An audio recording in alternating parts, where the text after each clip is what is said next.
Uma paixão me pegou de jeito, quase me matou. Se eu não tivesse um coração perfeito, tinha morrido de amor.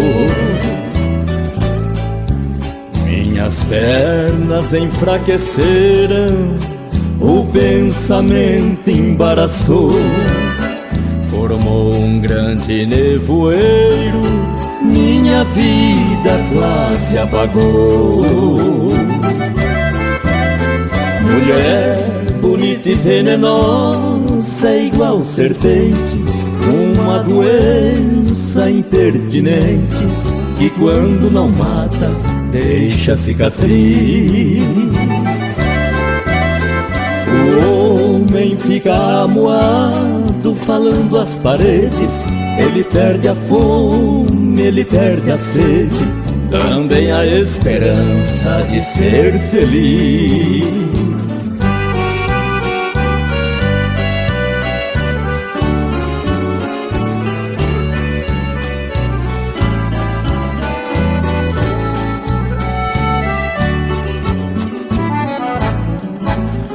Meu corpo atordoado das pancadas que tomou,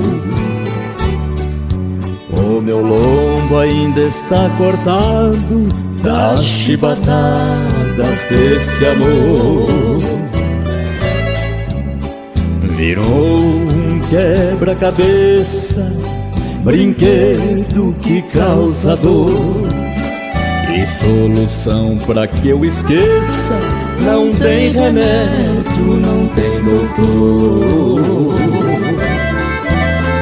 Mulher bonita e venenosa, igual serpente, uma doença impertinente, que quando não mata, deixa cicatriz. O homem fica amuado, falando às paredes, ele perde a fome, ele perde a sede, também a esperança de ser feliz.